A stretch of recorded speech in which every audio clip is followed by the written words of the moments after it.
Hello everyone, नमस्कार दोस्तों। Welcome to True I S and P C S. सबसे पहले नव वर्ष की आपको हार्दिक शुभकामनाएं, आपको और आपके परिवार को। तो प्रीवियस लेक्चर में दोस्तों हम लोग बात कर रहे थे profile of women in India के बारे में, और इससे रिलेटेड सभी पॉइंट्स को कॉम्प्रिहेंसिव तरीके से, कॉम्प्रिहेंसिव भी नहीं बोलना चाहिए हमें, अटमोस्ट कॉम्प्रिहेंसिव तरीके से हम लोगों ने कवर कर लिया है।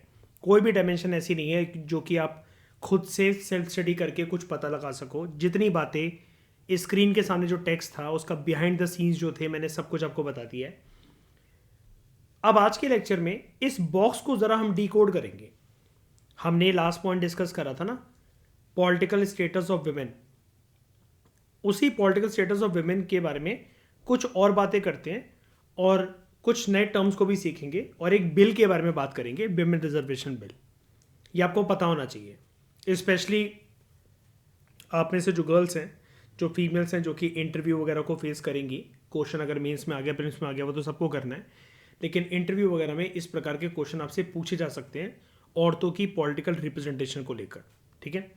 और अगर आपने ये कह दिया कि मेरे को political science, Indian polity, Laxmikanth अच्छा लगता है पढ़ना, फिर तो ये सवाल आप ये मान के चलो कि आपसे पूछा जा सकता है किसी न किसी इंटरव्यूअर के द्वारा। तो बात करते हैं पॉलिटिकल स्टेटस ऑफ वुमेन की।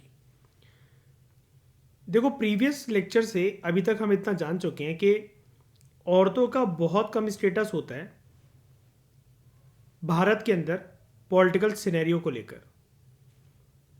पॉलिटिकल सिनेरियो में दो चीज़ें आ जाती हैं, वोट करना। वोट करने में तो देखो कोई आपत्ति है नहीं। ये ज़रूर कहा जा सकता है कि जो फीमेल्स होती हैं वो थोड़ी सी कम इंटरेस्टेड होती हैं इन इलेक्शंस को लेकर, वोटिंग वगैरह को लेकर। घर के मर्द वगैरह ही हम पहले डिस्कस कर चुके हैं। घर के मर्द वगैरह ही अगर आपको जहां अपना वोटिंग बूथ मिल रखा होता है, वहाँ से घर के मर्द वगैरह पर्ची वगैरह कटवा कर लेकर आते हैं और अपनी बीवियों को, अपनी बहनों को जाकर बोलते हैं कि चलो वोट करने चलो और इससे उसको वोट डाल देना। वोटिंग में भी पॉलिटिकल सिनेरियो की पॉलिटिकल सिनेरियो के कंटेक्स्ट में वोटिंग को लेकर भी विमेन की आप ये कह सकते हो कि एक रिप्रेजेंटेशन थोड़ी सी इस प्रकार से डगमगा जाती है, बिकॉज ये विमेन का इन्वॉल्वमेंट हमें बोलना चाहिए, not representation, sorry, correct word will be involvement. वो इस प्रकार से डगमगा जाती है कि महिलाएं जो होती हैं वो अपना खुद का दिमाग यूज़ नहीं करती हैं वोटिंग करते हुए। अब यहाँ पर हम किसी को टॉन्ट नहीं मार रहे हैं, हम यहाँ पर लैक ऑफ अवेयरनेस या फिर लैक ऑफ सिंपल इंटरेस्ट भी हम कह सकते हैं, उसकी वजह से ऐसा होता है कि घर के लोगों ने बोला कि आप इस पार्टी को वोट कर कर आना, ये तुम्हें निशान दिखेगा। घर के मर्द अपनी बीवियों को, अपनी बेटियों को, अपनी बहनों को समझा रहे होते हैं, ये निशान तुम्हें दिखेगा, इसी को वोट कर कर आना। अब आप नहीं जानते कि उस एमएलए ने, उस एमपी ने आपके लिए क्या काम कर रखा है आपके एरिया में, उसका होने का कोई फ़ायदा है भी कि नहीं है, उसके ऊपर कितने क्रिमिनल चार्जेस हैं, रेप के चार्जेस हैं, मर्डर के चार्जेस हैं, पास्ट रिकॉर्ड उसका कैसा रहा है। आप ये सब कुछ स्टडी नहीं करते हो और 5 साल के लिए आप उनके गुलाम बन जाते हो, और फिर 5 साल तक आप कंप्लेंट भी करते रहते हो। बिजली चली जाती है हमारे एरिया में गड्ढे बहुत हैं, गाय भैंसें घूमती रहती हैं, ये दिक्कत है, वो दिक्कत है, कितना भीड़ भड़क्का होता है, ये पुलिस वाले हटवाते क्यों नहीं हैं इन बैरिकेड्स वगैरह को। तो सब कुछ आपके एरिया के विधायक और सांसद के हाथ में होता है, लेकिन आपने अपने डिस्ट्रिक्ट की, अपने एरिया की नींव ही गलत हाथों में दे रखी है 5 साल के लिए। तो इसमें काफ़ी हद तक आप भी जिम्मेदार हो। I am talking about both mails and females, specially females. ठीक है, क्योंकि हम यहाँ पर विमेन की बात करने वाले हैं। दूसरी चीज़ होती है पॉलिटिकल सिनेरियो में वोटिंग से भी ज़्यादा, और वो होता है पॉलिटिकल सिनेरियो में इलेक्शंस को कंटेस्ट करना। कंटेस्ट करना मतलब चुनाव लड़ना, जहां पर एक जो महिला होगी वो अपनी इच्छा प्रकट करती है कि मुझे चुनाव में खड़े होना है, मैं एमएलए बनना चाहती हूं या एमपी बनना चाहती हूं। तो as compare to number of males हमारे देश में जो कि एमएलए हैं या एमपी हैं, ठीक है, these are women and these are men. तो आपको मर्द जाति ज़्यादा दिखेगी एमएलए और एमपी बनते हुए, एज कंपेयर टू औरत जो कि एमएलए और एमपी कम बन पाती हैं। तो women have very low status in the political scenario of the country. Women candidates जो होती हैं, विमेन कैंडिडेट्स मतलब जो कि चुनाव लड़ना चाहती हैं विधायक बनने के लिए या सांसद बनने के लिए, एमएलए या एमपी बनने के लिए, उनको ना फंड कम मिलते हैं from donors. They receive less fund from the donors. अब ये फंड की आवश्यकता क्या होती है? चुनाव लड़ने के लिए आपको फंडिंग चाहिए पड़ती है, आपको चंदा चाहिए पड़ता है। अब इसका हम यहां पर कोई नेगेटिव सिनेरियो नहीं डिस्कस कर रहे हैं कि person with money and muscle power wins the election, वो तो रियलिटी है भारत की। लेकिन बहुत सारे प्रकार के खर्चे होते हैं, डोनेशंस तो चाहिए पड़ती हैं चुनाव लड़ने के लिए, वरना या तो फिर ये हो सकता है कि पुश्तैनी रूप से आपके पास इतना पैसा हो। अब पुश्तैनी रूप से किसी के पास इतना पैसा हो और औरत के पास हो, या घर के लोग औरतों को दे दें चुनाव में लड़ने के लिए पैसा 5-10 करोड़ रुपए, तो ये चीज़ अभी इंडिया में हमें रियलिटी नहीं लगती। ये चीज़ बोलने के लिए ठीक है, 100 करोड़ में से किसी एक परिवार में ऐसा हो जाए तो हो जाए, जनरली ऐसा होता नहीं है।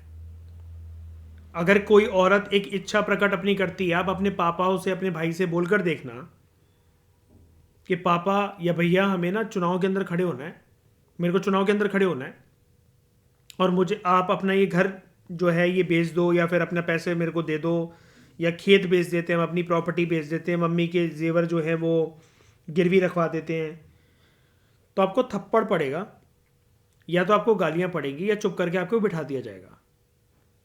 और बात करें अगर डोनर्स की, बाहर से अगर चंदा आ रहा है, तो चंदा क्यों चाहिए पड़ता है हमें? बहुत सारे काम होते हैं।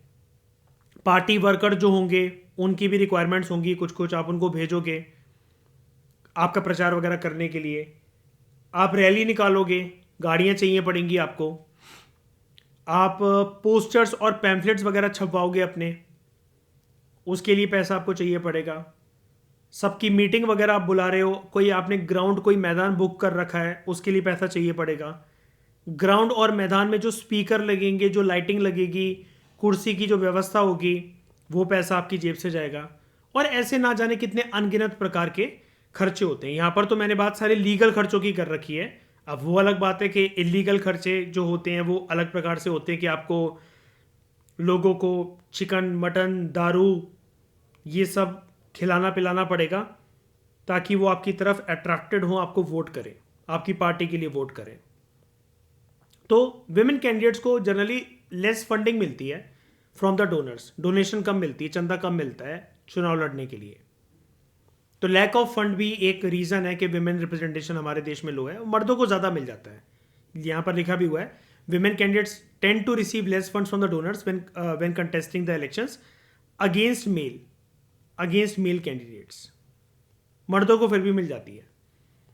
अब इसके पीछे एक रीज़न है कि हमारे देश में जो पेट्रियार्की है, मर्दों का जो वर्चस्व है, या उसी वर्चस्व के बेसिस पर मर्दों की कैपेबिलिटी को ज़्यादा माना जाता है चुनावी मैदान के अंदर, चुनावी रणभूमि के अंदर, एज कंपेयर टू कि औरत एक अच्छी कैंडिडेट बन सकेंगी, लोगों को अच्छी तरीके से रिप्रेजेंट कर सकेंगी। इसमें लोगों का ज़्यादा विश्वास है नहीं औरतों को लेकर। हमारे देश में औरतों को लेकर छवि ऐसी, और वो पेट्रियार्की की वजह से, क्योंकि पेट्रियार्की सिर्फ आपको प्रैक्टिस होता हुआ जो दिखता है, वो ऐसा नहीं है कि यहाँ पर आपको औरतें से पिटती हुई दिखेंगी, उनको शांत करवा दिया जाएगा। वो मानसिक रूप से भी दिखता है, क्योंकि जो भी चीज़ प्रैक्टिस होती है उसका बैकग्राउंड जो होता है वो कहीं ना कहीं साइकोलॉजिकल होता है, कॉग्निटिव होता है, माइंडसेट से वो वाली चीज़ जुड़ी होती है। तो पेट्रियार्की लोगों के दिमाग में इस हद तक बस रखी है कि लोगों को लगता है, लोग मतलब हम यहाँ पर नॉर्मल जनता की बात कर रहे हैं, जो वोटर्स होते हैं, कि यार विमेन कैंडिडेट्स वगैरह क्या ही कर लेंगी, वो लेस कैपेबल होती है। और इस चीज़ को कुछ कुछ औरतें जो हैं वो अपने रूल से जस्टिफाई भी कर देती हैं। रेखा गुप्ता जी की बात कर लो। अब महिला सशक्तिकरण के लिए, विमेन एम्पावरमेंट के कंटेक्स्ट में ये कहना कि दिल्ली की सीएम एक औरत है, सुनने में कितना अच्छा लगता है, लेकिन जो जाहिल औरतें होती है, अनपढ़, बिना पढ़ी लिखी, एकदम जाहिल, ये उनकी भी मम्मी है। AQI के ऊपर, एयर क्वालिटी इंडेक्स के ऊपर आप इनकी रील्स को, इनके मीम्स को सुनो तो आपको पता लगेगा। AQI से टेम्परेचर नाप सकते हैं, AQI से ये करा जा सकता है, वो करा जा सकता है, इस प्रकार की इनकी स्पीच है। देश में एक राज्य को चलाने वाला एक राजा, एक रानी इस प्रकार की जल्लाद भरी बातें करें, अगर वो जाहिलपन की, सॉरी नॉट जल्लाद, जाहिलपन की, गवार वाली बातें करें, तो आप बाकी जूनियर कैंडिडेट से तो क्या ही मतलब एक्सपेक्ट आप करोगे। तो कुछ कुछ औरतें जो होती हैं, इनको देखकर तो ये चीज़ बहुत सारे लोगों को लगने लगा है कि यार विमेन कैंडिडेट्स जो होती हैं दे आर लेस कैपेबल। सच में यार लोग मतलब सही कहते हैं कि ये लेस केपेबल है। ये लोगों की मानसिकता दिल्ली वालों की तो एटलीस्ट बन चुकी है इनकी वो AQI वाली बात को सुनकर। तो women candidates are also considered to be less capable than their male counterparts by the voters. और दिल्ली की जनता बीइंग अ वोटर ये चीज मानने लगी है इन ओवर एजुकेटेड महिला की स्पीच को सुनते हुए। Shrimati Rekha Gupta ji, the most uneducated women of planet earth. उसके अलावा नंबर ऑफ विमेन जो पार्लियामेंट में होती हैं, पार्लियामेंट का कभी आंकड़ा विमेन कैंडिडेट्स को लेकर, अब पार्लियामेंट में जो औरतें हैं उनको हम क्या कहेंगे, मेंबर ऑफ पार्लियामेंट, वो MPs हैं। तो number of women in parliament has never cross the 20% mark till now. Lok Sabha कितने मेंबर्स की होती है, 550। राज्यसभा 250। टोटल अगर हम मिला दें 800। ये 800 जो हमारे देश में जो MPs होते हैं उसमें से जो डायरेक्ट इलेक्शन से आते हैं लोकसभा वाले 550, उनमें आपको 550 को देख लो लोकसभा में, या कंप्लीट MPs के सेट को देख लो आप, दोनों हाउसेज को मिलाकर लोकसभा राज्यसभा, 800 MPs को देख लो, 800 मेंबर ऑफ पार्लियामेंट को देख लो। टोटल मेंबर ऑफ पार्लियामेंट में से जितनी औरतें होती हैं 20% से ज्यादा आज तक कभी हुई नहीं है। और हमारे देश की 50% जो आबादी है, 50% of the population is represented by less than 20% population, less than 20% participation. ये क्लियर इंडिकेशन है कि औरतों का पुअर पॉलिटिकल स्टेटस है भारत के अंदर। यानी कि 50% जो आबादी है वो रिप्रेजेंट करी जाती है औरतों के द्वारा, लेकिन जो औरतें हैं वो विमेन MPs जो जितनी हैं टोटल यहां पर बात करी जा रही है वो 20% से भी कम है out of the total MPs of parliament, Lok Sabha Rajya Sabha combinedly. अब सरकारों ने पास में बहुत सारे कदम उठाए हैं, लेकिन उनकी सिर्फ बातें रहती हैं कि हम औरतों के लिए काम कर रहे हैं, महिला सशक्तिकरण के लिए काम कर रहे हैं, वेमेन की पॉलिटिकल रिप्रेजेंटेशन को बढ़ाने का काम कर रहे हैं। तो गवर्नमेंट ने पास में प्रपोज करा था एक बिल कि पार्लियामेंट के अंदर औरतों की सीट जो होती है वो रिजर्व होनी चाहिए। जैसे हम बात करते हैं ना पंचायत वगैरह में, हर जगह पर हम बात करते हैं 1/3 seat should be reserve for women, वैसे ये जो होना चाहिए आंकड़ा ये 50% होना चाहिए। 50% seat should be reserve for women and 50% for main. लेकिन चलो कहीं से तो शुरुआत हो रही है महिला सशक्तिकरण की, वेमेन एम्पावरमेंट की, तो 1/3 वगैरह बाकी आपको जगह पर देखने को मिल जाता है कि सीट्स फिक्स हैं, ये उतनी सीट पर सिर्फ महिला कैंडिडेट्स ही खड़ी हो सकती हैं और वही रिप्रेजेंटेड होंगी। लेकिन पार्लियामेंट में ये वाली चीज़ अभी तक आई नहीं है। गवर्नमेंट ने प्रपोज तो करा था एक बिल कि there should be reservation for women in the parliament, लेकिन ये बिल जो है अभी तक पास हुआ नहीं है। अच्छा, यहां पर एक लाइन लिखी हुई है, but the bill has still now been pass. ये नाउ नहीं, नॉट होना चाहिए, but the bill has still not been passed. तो ये बिल क्या प्रपोज करता है, ये बिल ये कहता है 33%, 33% जो सीट्स हैं वो रिजर्व होनी चाहिए औरतों के लिए। कहाँ पर, एक तो पार्लियामेंट में और स्टेट लेजिस्लेटिव असेंबलीज में, यानी कि किसी भी राज्य के अंदर जो विधानसभाएं होंगी वहां पर 33% जो सीट्स होगी विधानसभा में वो महिलाओं के लिए आरक्षित होनी चाहिए। और पूरे पार्लियामेंट में जितनी सीटें हैं, लोकसभा, राज्यसभा या कंबाइंडली अगर आप बात कर लो 800 एमपीज की जो सीटें हैं उनमें से 33% जो सीट्स हैं वो औरतों के लिए आरक्षित होनी चाहिए। ऐसा कहां पर बोला गया था? ऐसा बोला गया था विमेन रिजर्वेशन बिल के अंदर। ओके, तो हम बात करते हैं इस विमेन रिजर्वेशन बिल के बारे में, थोड़ा सा इसको डिटेल तरीके से समझते हैं। Women reservation bill, women reservation bill जो है, अब इसको जाना जाता है as 106th constitutional 106th constitutional amendment act of 2023। इसका मतलब क्या है? ये बिल था अभी तक, लेकिन अब इसको 106 कॉन्स्टिट्यूशन अमेंडमेंट एक्ट बोला जा रहा है 2023 का। दोस्तों, यही अपडेशन मैं आपको देना चाहता था।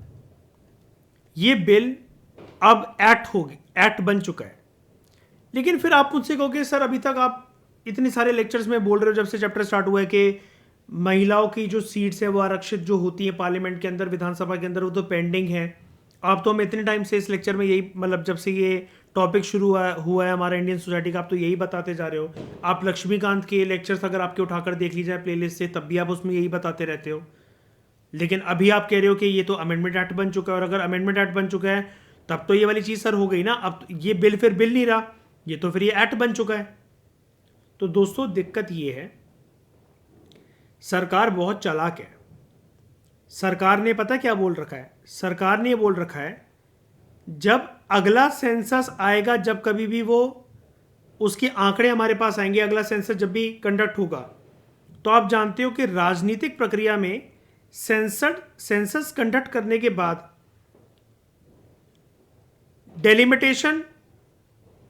डेलिमिटेशन कमीशन का गठन होगा।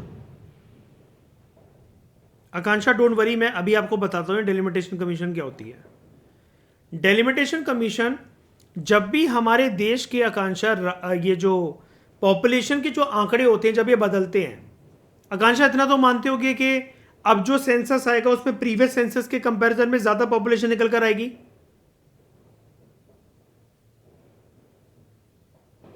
है ना।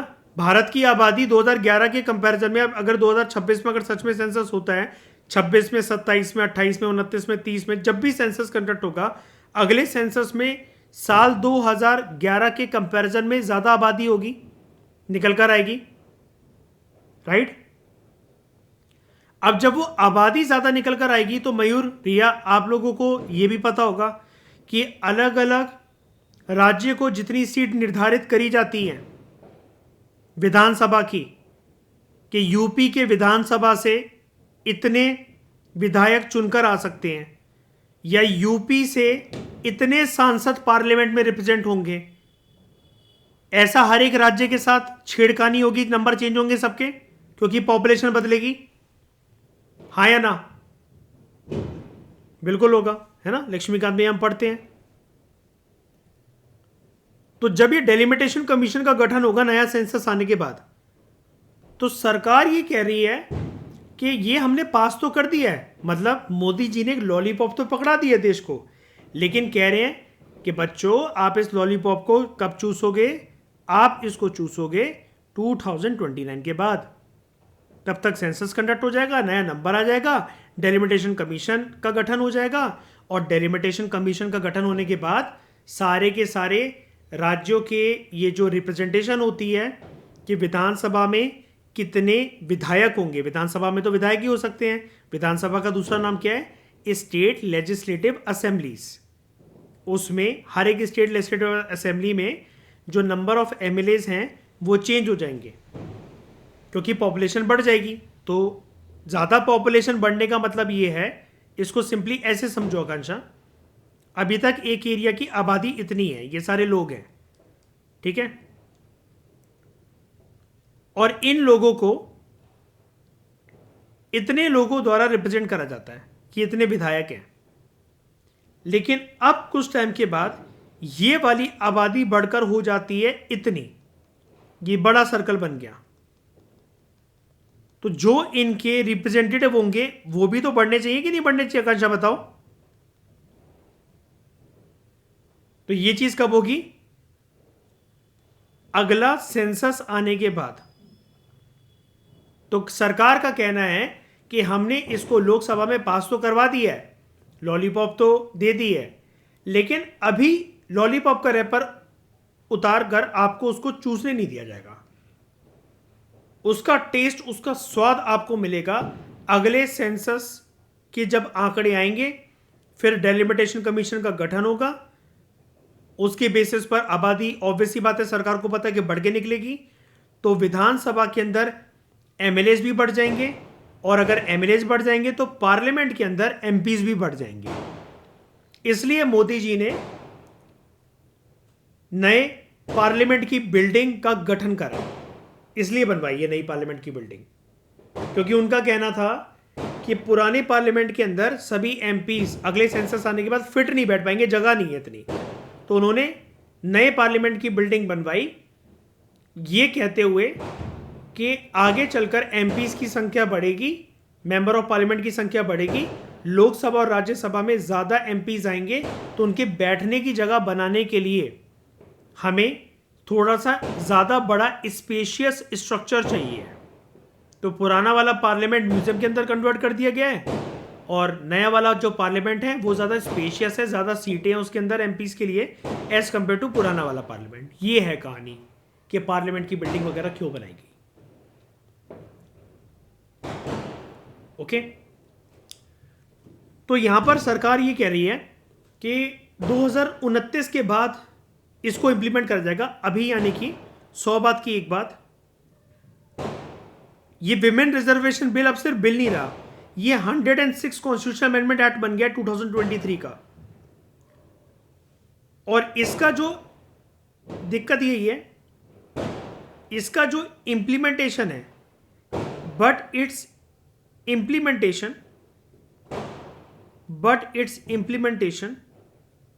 is delayed। और सरकार क्या कह रही है, कब तक डिलेड है ये? अगले सेंसस तक डिलेड है ये, अगले सेंसस तक। और सरकार कह रही है 2029 तक इसको इंप्लीमेंट करा जाएगा। अच्छा, वैसे एक यूनिक बात और भी बताता हूं, हर जगह आप कोई सी भी किताब पढ़ लो, कुछ भी सर्च कर लो, ज़्यादातर 99% जगह पर आपको यही नाम दिखेगा, विमेन रिजर्वेशन बिल। अब तो खैर अमेंडमेंट एक्ट बन गया है, लेकिन इसका एक दूसरा नाम भी होता है। अब जब से ये 106 कॉन्स्टिट्यूशन अमेंडमेंट एक्ट आया ना 2023 में, अब ये बिल तो है नहीं, तो विमेन रिजर्वेशन बिल तो ये रहा नहीं। अब इसका नया नाम जो है, इसको कहा जाता है नारी शक्ति वंदन, नारी शक्ति वंदन अधिनियम, नारी शक्ति वंदन अधिनियम, ठीक है, विमेन रिजर्वेशन एक्ट, ठीक है। तो सरकार ने इस एक्ट के अंदर, जैसा कि अभी हमने पढ़ा, वादा ये करा है, ठीक है, मतलब अब तो ये एक्ट पास हो ही गया है सरकार ने, कि अब तो मतलब पार्लियामेंट से पास हुआ है, तो इस एक्ट में ये वादा करा गया है कि जो 1/3 सीट्स हैं, 33% जो सीटें हैं वो महिलाओं के लिए आरक्षित करी जाएंगी। कहां कहां पर, ध्यान से सुनना, कहां कहां पर? एक तो लोकसभा के अंदर, सरकार ने से लोकसभा बोला हुआ है, इसलिए मैं आपको एक्स्ट्रा चीजें लिखकर नई नई चीजें बताता रहता हूं। ये यानी कि सरकार ने स्पेसिफाई करा है lower house of the parliament के अंदर महिलाओं के लिए सीट आरक्षित करी जाएगी। राज्यसभा की कोई बात नहीं करी गई है, सिर्फ लोकसभा की बात करी गई है, क्योंकि जनता के डायरेक्ट चुने हुए जो प्रतिनिधि होते हैं, अगर वो सांसद होते हैं तो वो लोकसभा में आते हैं। राज्यसभा के इलेक्शंस आप जानते हो इनडायरेक्ट तरीके से होते हैं। और इसके अलावा 1/3 सीटें जो होंगी वो महिलाओं के लिए आरक्षित होंगी। कहां पर? स्टेट लेजिस्लेटिव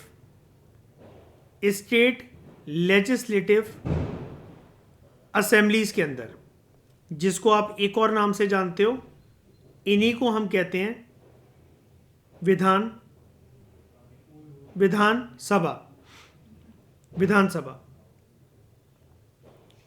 इसके अलावा आप जानते हो कि एक केंद्र शासित प्रदेश के पास भी एक केंद्र शासित प्रदेश यानी कि यूनियन टेरिटरी के पास भी अपनी खुद की विधानसभा है, और वो है दिल्ली की असेंबली। सिर्फ इन जगहों पर बोला गया है कि महिलाओं के लिए 1/3 सीट जो है वो आरक्षित करी जाएगी। 33% सीट जो है वो महिलाओं के लिए आरक्षित होंगी पार्लियामेंट के एक हाउस में, लोकसभा में। राज्यों में आप जानते हो कि 6 राज्य हमारे देश में ऐसे हैं जहां पर 2 हाउसेज होते हैं, सब में नहीं होते। स्टेट लेजिस्लेटिव असेंबली के अलावा कुछ कुछ राज्यों के अंदर आपको स्टेट लेजिस्लेटिव काउंसिल्स भी देखने को मिलते हैं। लेकिन यहां पर 1/3 औरतों की जो सीटें होंगी उसके आरक्षण की बात कर रखी है सिर्फ यहां पर विधानसभा के अंदर, इस कॉन्स्टिट्यूशन अमेंडमेंट एक्ट के अंदर। और तीसरी दिल्ली की असेंबली के अंदर। Delhi is a union territory, Delhi state नहीं है, दिल्ली केंद्र शासित प्रदेश है, यूनियन टेरिटरी है। और ऑब्वियसली बात है, सरकार ने फिर ये बोल रखा है कि हमारा जो मकसद है वो ये है कि हम औरतों की, फीमेल की पॉलिटिकल रिप्रेजेंटेशन जो है, फीमेल्स की जो पॉलिटिकल रिप्रेजेंटेशन जो है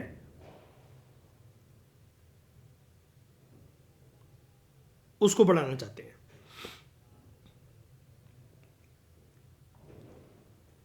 और ये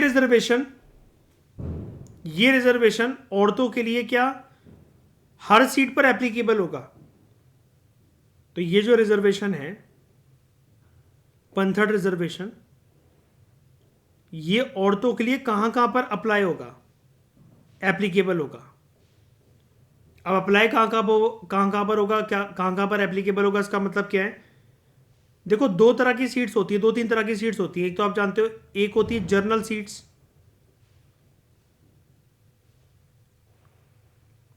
और एक होती है सीट्स फॉर एससीज एंड एसटीज। तो ये जो रिजर्वेशन है, दिस रिजर्वेशन 1/3 रिजर्वेशन लोकसभा में, विधानसभा में और दिल्ली की स्टेट लेजिस्लेटिव असेंबली के अंदर, ये जनरल सीट पर भी एप्लीकेबल होंगी ये वाली रिजर्वेशन। और जो एससीज एंड एसटी कैंडिडेट्स हैं उनके लिए भी एप्लीकेबल होगी। ठीक है। और सरकार ने एक और चीज बोलती है, देखो सरकार कितनी चालाक है, लोग जानते ही नहीं है, लोगों को जागरूकता नहीं रहती है। सरकार ने इसकी ड्यूरेशन भी बताई है। सरकार ने बोला है ये जो आरक्षण है, ये ऐसा नहीं है कि एक बार ये कॉन्स्टिट्यूशनल अमेंडमेंट एक्ट पास हो गया है तो ये सदा बाहर रहेगा। सरकार ने यहां पर ये बोली है, बेटा ये लॉलीपॉप जो जैसे खत्म हो जाती है ना एक बार चूसने के बाद, तो फिर आपको नई लॉलीपॉप लेकर आनी पड़ती है। तो ये लॉलीपॉप ऐसा मत समझना कि इसका फ्लेवर हमेशा चलता चला जाएगा। ये च्युइंगम ऐसी है कि थोड़ी देर उसको चबाओगे तो उसका फ्लेवर बेटा खत्म हो जाएगा, फिर आपको नई च्युइंगम खरीद के ले आनी पड़ेगी। तो सरकार ने ये बोल रखा है ये वाली चीज जो है ना, ये 15 साल तक चलेगी बस। और अगर कल को मन करा पार्लियामेंट का तो पार्लियामेंट इसको एक्सटेंड कर देगा, नहीं करा तो नहीं करेगा, फिर पार्लियामेंट इसको एक्सटेंशन दे देगा। Just a minute.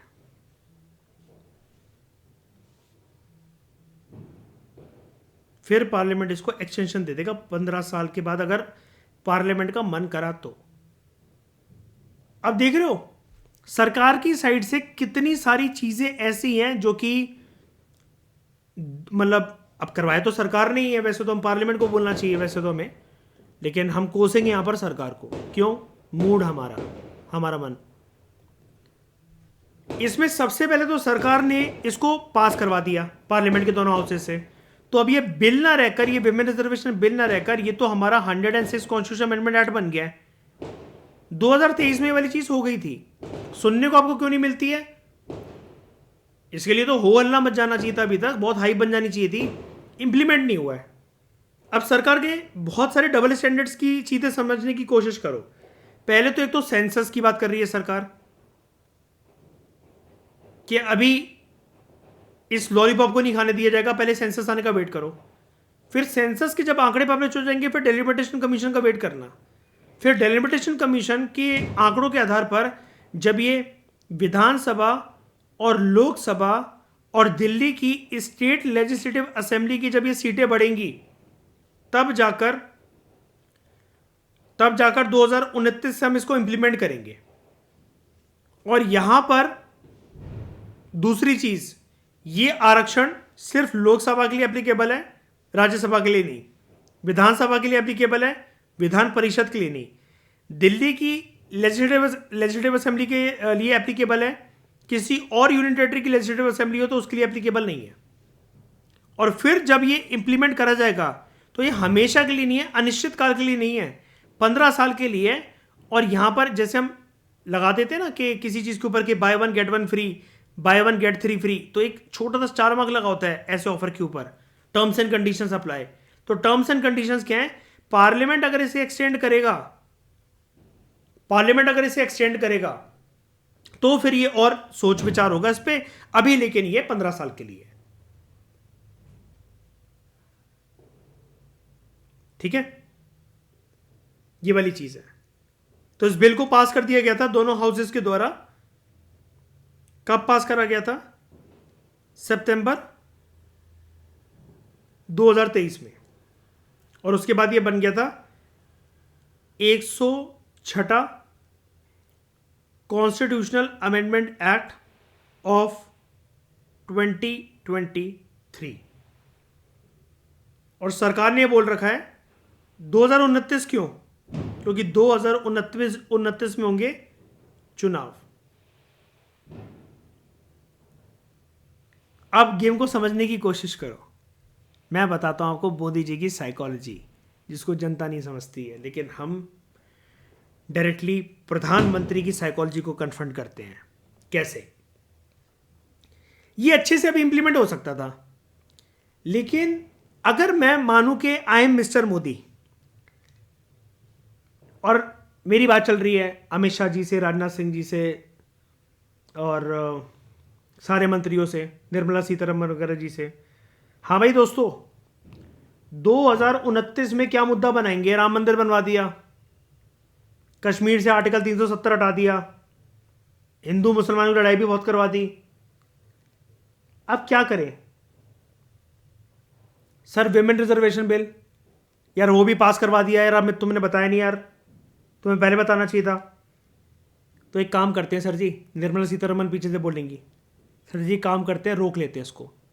रोक लेते हैं मतलब इसको पास करा दो सर, आप हाइप बना लो अभी अपनी कि आप बहुत अच्छे हो, महिला सशक्तिकरण के लिए काम करते हो, लेकिन एक प्रोसेस ला दो बीच में जहां पर जनता को कंफ्यूज कर दो।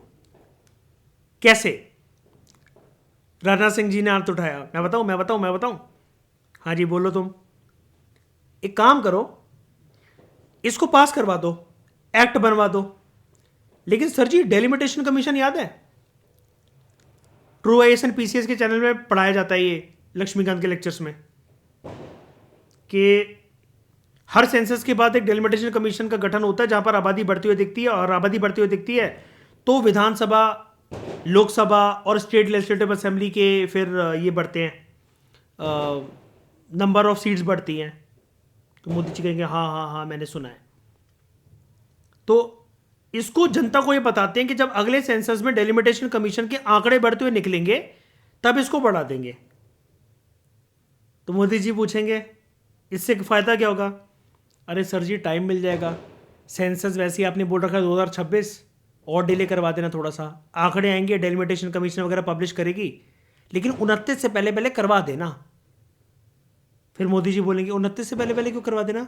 अरे सर जी चुनाव है, कोई मुद्दा ही नहीं बचा है, हिंदू मुसलमान को लड़ाई बची नहीं है, राम मंदिर आप पहले बनवा चुके हो, कश्मीर का मुद्दा रिजॉल्व हो ही चुका है, अब क्या नया लेकर आओगे? पहलगाम हो गया, पाकिस्तान को हरा दिया, हमने छवि ऐसी बना दी, हमारे एक भी सोल्जर नहीं मरे हैं, हमने ही सिर्फ पाकिस्तान के मारे हैं। आपकी पूरी हाइप चल रही है, आपकी पूरी पीआर टीम सिर्फ आपकी हाइप बनाने में लगी हुई है। इंस्टाग्राम पे पैसे दे देकर हमने हाइप बना रखी है, आपकी एड्स चल रहे हैं आपकी हर जगह पर, सब आपका बढ़िया चल रहा है, लेकिन सर जी मुद्दा अब कुछ बचा नहीं है 2029 के चुनाव लड़ने के लिए, और आप तो टपक जाओगे उससे पहले। अगला पप्पू जो हमें खड़ा करना है हमारी सरकार की साइड से, जो कि प्रधानमंत्री का चेहरा होगा, और अगली बार अगर आप जी भी गए तब तक तो आपके शरीर में जान रहेगी नहीं, और जितनी जान है तो वो आप मिलोनी से मिलने में खर्च कर दोगे। तो सर हमें तो आना है, लेकिन आगे हमने इतना कंट्रीब्यूशन दिया है, एक बार हम भी बन जाए यार, हम में से कोई भी प्रधानमंत्री, पार्टी तो अपनी है। तो मोदी जी बोलेंगे चलो ठीक है, 2029 में हम ये तिगड़म खेलेंगे, और आप 2029 की इलेक्शन की हाइप को समझ जाना, आज ही मैंने आपको बता दिया, गारंटी मेरी, कि मतलब विमेन रिजर्वेशन बिल पास हो गया है, अमेंडमेंट एक्ट बन गया है, लेकिन यह मुद्दा दोबारा से उखाड़ा जाएगा 2029 के इलेक्शन में, और बीजेपी के पोर्टफोलियो में साफ तरीके उसमें नॉट पोर्टफोलियो, इलेक्शन मैनिफेस्टो कहते हैं, इलेक्शन मैनिफेस्टो में साफ तरीके से ये वाली चीज लिखी रहेगी। लेकिन अंदर की बात है, ये सब थोड़ी ना बताएंगे वो हम 15 साल के लिए लॉलीपॉप दे रहे हैं चूसने को, और 2029 तक, ये तो चलो मैंने आपको बता दिया, लेकिन बहुत सारे लोगों को कहां पता है, अभी तक आपको कहां पता था ये? ऐसे खेलती है सरकार जनता की मानसिकता से, और जनता क्यों नहीं समझ पाती? अच्छे अच्छे लोग नहीं समझ पाते, गरीब लोगों को तो बेचारों को छोड़ दो यार, कहाँ वो इतना वो समझेंगे इन सब चीज़ों को। अच्छे खासे पढ़े लिखे घर के लोग सरकार की इस स्ट्रैटेजीज उन सबको नहीं समझ पाते, तभी तो कोई फायदा नहीं है हमारे देश में। अगर आप ये सोचते हो कि भाई हम यादव हैं तो अखिलेश यादव की पार्टी को ही वोट करेंगे, हम अगर दलित हैं, शूद्र हैं, तो हम बहुजन समाज पार्टी को वोट करेंगे, हम हिंदू हैं और क्योंकि हिंदू मुसलमान का सिनेरियो चल रहा है तो हम सिर्फ बीजेपी को वोट करेंगे। जागरूक बनो, समझो कि कौन अच्छा है और कौन बुरा है। That is why you need a new party. You cannot trust Congress, Samajwadi party, leaders like Akhilesh Yadav, Rahul Gandhi, mister Modi. You need a very brilliant leader.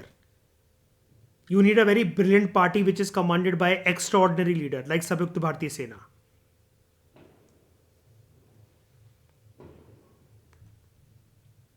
अच्छा दोस्तों, और ऐसी चीज नहीं है सरकार की कि सरकार जो है यहां पर ये चीज, मतलब जैसे अब मैंने तो पकड़ ली इस चीज को, अब आपने भी पकड़ लिया इस चीज को।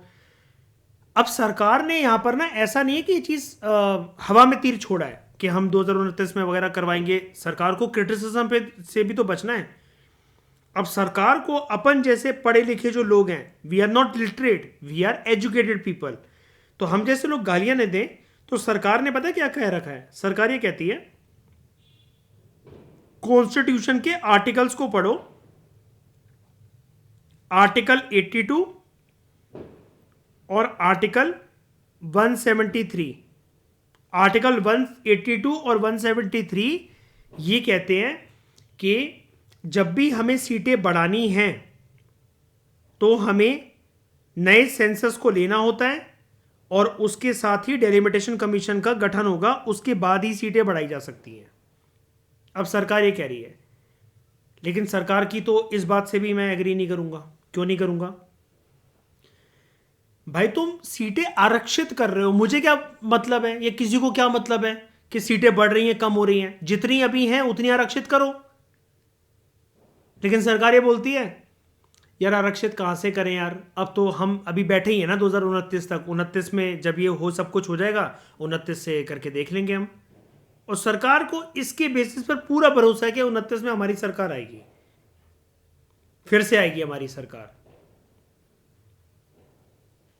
लेकिन आप लोग भी लिटरेसी से एजुकेटेड बनो, लिटरेसी को छोड़कर एजुकेशन का रास्ता पकड़ो, एजुकेटेडनेस को दिखाओ, and choose the right party like संयुक्त भारतीय सेना, ताकि आपका फ्यूचर सेव हो सके। तो हम बात करते हैं उसके बाद आगे। पंचायत में अगला पॉइंट, पंचायत में 33% जो सीट्स हैं they are already reserve for women. अच्छा, ये कब हो गया था बताओ मुझे जरा, ये कब हो गया था? पार्लियामेंट में तो, पार्लियामेंट और विधानसभा में तो अभी हो गया ये पंचायत में कब हो गया था? Yes, through which amendment act? 73rd amendment act and 74th amendment act. यहां पर पंचायत सिर्फ लिखा हुआ है, लेकिन दोनों चीजें आएंगी यहां पर, rural local bodies and urban local bodies. Rural local bodies के लिए आप शब्द जानते हो क्या यूज होता है? पंचायती राज इंस्टीट्यूशंस।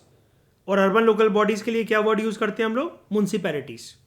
ठीक है, तो पंचायत में 33% जो सीट्स हैं they are reserve for women.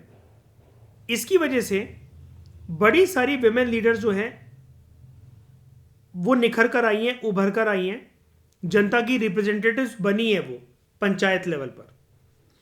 लेकिन बहुत सारी जगह पर एक ऊट पटांग वाला फिनोमेना देखा गया है, डैट इज सरपंच पति। अब इस सरपंच पति का कॉन्सेप्ट क्या होता है, इसको समझने से पहले एक चीज समझो। देखो क्या है कि अब ये बहुत सारे इलेक्शंस में, सरपंच पति को छोड़ दो एक मिनट के लिए, बहुत सारे इलेक्शंस में कभी कभार क्या होता है कि जैसे एक जगह है, मतलब मान लो कि आप मध्य प्रदेश में एक बहुत छोटे स्तर पर नगर पालिका या किसी के चुनाव को देख रहे हो, और एक डिस्ट्रिक्ट की बात कर लेते हैं, भिंड डिस्ट्रिक्ट की बात कर लेते हैं। अब यहां पर अभी तक जो सीट्स थी वो जर्नल सीट्स थी। जर्नल सीट मतलब कोई भी खड़ा हो सकता था, मेल खड़े हो सकते थे, यहां से फीमेल खड़े हो सकते थे, एससीज खड़े हो सकते थे, एसटीज खड़े हो सकते थे, ओबीसीज खड़े हो सकते थे। 2-3 इलेक्शन तक ऐसा चलता रहा। उसके बाद क्या होता है कि ये वाली जो सीट थी, ये जो एक सीट थी, ये फिर आरक्षित कर दी जाती है कि यहां से इस वाले कमिंग इलेक्शन के अंदर सिर्फ एक जो औरत है, विमेन नहीं लिखना चाहिए, विमेन तो प्लूरल वर्ड हो गया, एक जो वुमेन है, जो फीमेल है, वही खड़ी हो सकती है।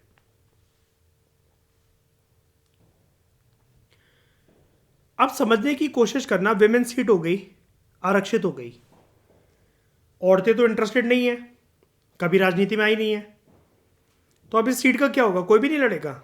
ऐसे कैसे नहीं लड़ेंगे? लड़ेंगे नहीं, लड़वाएंगे। अलग अलग परिवार के जो अभी तक लोग इस सीट पर, नगर पालिका या कोई भी सीट, मैंने आपको बोला ना अभी, भूल जाओ, पंचायत वगैरह भूल जाओ, एक नगर पालिका या किसी भी चीज की सीट है वो औरतों के लिए आरक्षित हो गई है इस बारी। मतलब रोटेशन में होती है हमेशा सीट आरक्षित। जैसे 33% सीट रिजर्व हो गई पंचायत के लिए, तो जैसे कभी एक गांव के अंदर ये पंचायत है, ये पंचायत है, ये पंचायत है, इस एरिया में, इस एरिया में, इस एरिया में है, तो अभी तक ये सीट थी जर्नल। ठीक है, ये सीट थी जर्नल, ये थी जर्नल, ये थी जर्नल, ये थी जर्नल। ये वाली जो थी ये रिजर्व कर दी गई और औरतों के लिए। फिर अगले इलेक्शन में क्या होगा कि ये हो जाएगी जर्नल, फिर ये वाली कर दी जाएगी महिलाओं के लिए आरक्षित। ऐसे रोटेशन में चलता रहता है। ठीक है, तो कंफ्यूज मत होना कि मैं क्या कह रहा हूं। अब ये वाली सीट अभी तक जो भिंड की सीट थी किसी एक इलेक्शन के लिए, उस पर जर्नल कोई भी खड़ा हो सकता था, चाहे वो मेल हो, फीमेल हो, एसटी हो, एससी हो, ओबीसी हो, एसटी में मेल हो, फीमेल हो, एससी में मेल हो, फीमेल हो, ओबीसी में मेल हो, फीमेल हो, या फिर खुद मेल हो, फीमेल हो, कैसे भी करके कोई भी खड़ा हो सकता था। लेकिन अब ये बोल दिया गया है इलेक्शन कमीशन ऑफ इंडिया के द्वारा कि यहां से सिर्फ एक औरत प्रतिनिधि ही खड़ी हो सकती है, एक महिला कैंडिडेट ही खड़ी हो सकती है। तो चुनाव लड़ना नहीं है मर्दों को इस बारी, अब लड़वाना है। अब वो नामांकन करेंगे, भरेंगे फॉर्म इलेक्शन का, अपनी मम्मियों को बोलेंगे, बूढ़ी बूढ़ी माताओं को बोलेंगे कि हमारी मम्मी खड़ी हो रही है, हमारी वाइफ खड़ी हो रही है, घर की बहू खड़ी हो रही है, या अपनी बहनों को आगे करके धकेलेंगे? तो यार ये तो कुछ जानती नहीं है, तो घर का काम करना जानती हैं, इनको तो झाड़ू पोछा बर्तन ही आता है। ये राजनीति में करेंगी क्या? इनको तो कुछ आता नहीं है। 5 साल के लिए क्या उधर जाकर ये पूड़ियाँ बनाएंगी, रोटी बनाएंगी, क्या अचार डालेंगी, कि पापड़ सेकेंगी, करेंगी क्या? इनको बोल दिया जाता है देखो, आप लोग इलेक्शन में खड़े हो और हमारे नाम की हाइप पर हम प्रचार विचार सब करेंगे, कुछ नहीं करना, हाथ जोड़ के घूंघट अपना पहनकर डालकर सर पे पल्ला कर कर नमस्ते नमस्ते नमस्ते नमस्ते करते रहना है। इलेक्शन हम तुम्हें जितवा देंगे। जैसे तुम इलेक्शन जीत कर आ जाओगी, चेहरा तुम्हारा, रूल मेरा, कुर्सी तुम्हारी, दिमाग मेरा। बैठी तुम हो, लेकिन तुम्हारे हाथ पैर और दिमाग कठपुतली हैं, जिसकी जो डोर है वो मेरे हाथ में। यही चीज आप गांव में अप्लाई कर दो, पंचायत में अप्लाई कर दो। इस कंसेप्ट को बोला जाता है सरपंचपति। समझ में आया मैं क्या बोल रहा हूं? आइडियोलॉजी समझ में आई? माइंडसेट समझ में आया? आकांक्षा, मयूर, रिया, है ना? अब जैसे सरपंच पति तो चलो ये पंचायत के लिए हो गया। आपने लेडी का नाम सुना है? रबड़ी देवी। कौन है ये? ये लालू प्रसाद यादव की बेबी है, उनकी वाइफ है। तो लालू प्रसाद यादव जो हैं,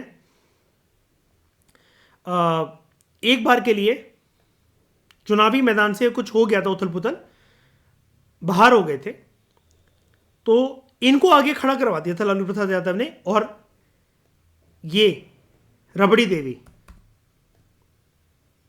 इनकी एजुकेशन क्लास 5 तक, 5वीं क्लास तक पढ़ी है। ठीक है, गूगल क्या बता रहा है? Rabri Devi received a limited formal education, बहुत respectfully, studying up to only 5th standard at a local school in the native village of Salar Kalan, Bihar में एक जगह होगी कोई, वहां पर। लेकिन किस्मत देखो, सोने की चम्मच लेकर कभी कभार कोई कोई पैदा हो जाता है। किताबों से अगर सक्सेस मिल रही होती तो सारे टीचर करोड़पति, सारे टीचर पॉलिटिशियन, सारे टीचर प्रधानमंत्री, राष्ट्रपति ना होते। दिमाग होना चाहिए, किस्मत होनी चाहिए, भोलेनाथ का आशीर्वाद होना चाहिए। She served as the chief minister of Bihar almost continuously between 1997 to 2005. Rajyog. She is the first and the only woman till date to have held the office as Bihar मुख्यमंत्री। इन्हीं के बच्चे हैं तेजस्वी यादव, तेज प्रताप यादव, मीसा भारती, और हस्बैंड है इनके लालू प्रसाद यादव।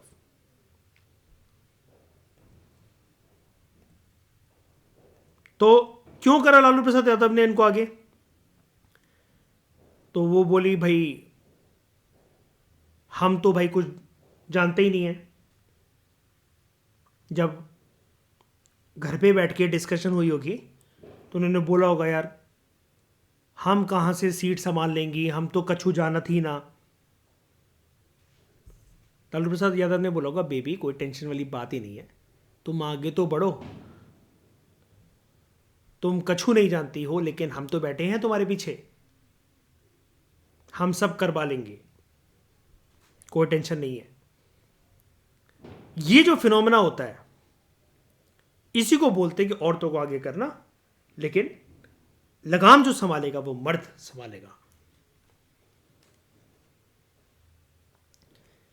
तो पंचायत के अंदर 33% of the seats are reserve for women. This has led to the development of many women leaders, but in many places the concept of sarpanchpati has emerged where women is just the nominal sarpanch, नाम की, nominal मतलब नाम की, whereas her husband is the real decision making authority. Real decision making authority. Okay? अब इस प्रकार की जो प्रैक्टिसेस हैं they need to be discouraged, और विमेन जो हैं they should be provided with more political empowerment. तो पॉलिटिकल एम्पावरमेंट जो अगर औरतों को मिलती है, तो ये क्यों बोला जाता है कि महिला सशक्तिकरण जो है वो हमें राजनीति के क्षेत्र में भी दिखना चाहिए, विमेन एम्पावरमेंट पॉलिटिकल एम्पावरमेंट के अंदर कन्वर्ट होते हुए हमें दिखनी चाहिए महिलाओं की जिंदगी में, राजनीतिक स्तर पर भी, because it will have more focus on women related issues. महिलाओं के मुद्दे को अच्छे तरीके से समझ पाएंगी। पॉलिटिकल पार्टीज जो हैं उनको विमेन लीडरशिप को भी नर्चर करना चाहिए, सपोर्ट करना चाहिए। More sensitive handling of women related issues at the top level, अगर वो अच्छे लेवल पर जाएंगी, ये नहीं कि सिर्फ छोटी मोटी पोस्ट पर होते हुए रह गई।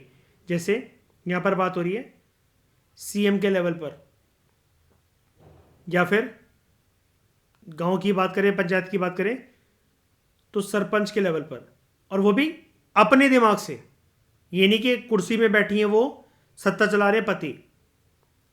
तो this can have an immense intense deep impact on the status of women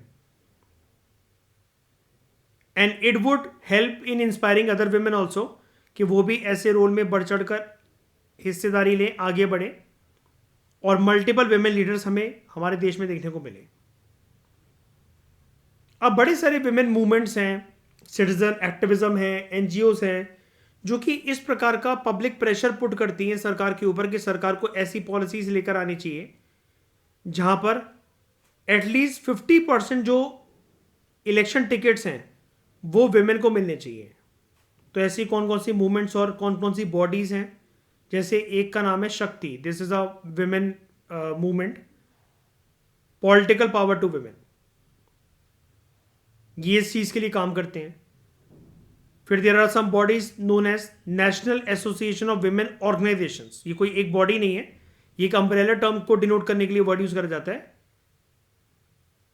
कि महिलाओं को बढ़ चढ़कर हिस्सेदारी अपनी निभानी चाहिए, रोल अदा करना चाहिए, रोल निभाना चाहिए राजनीति के क्षेत्र में। ठीक है, क्लियर हुआ?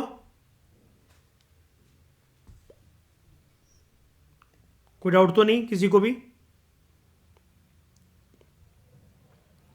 तो इस डिस्कशन में दोस्तों फिलहाल इतना ही। Thank you very much for discussion.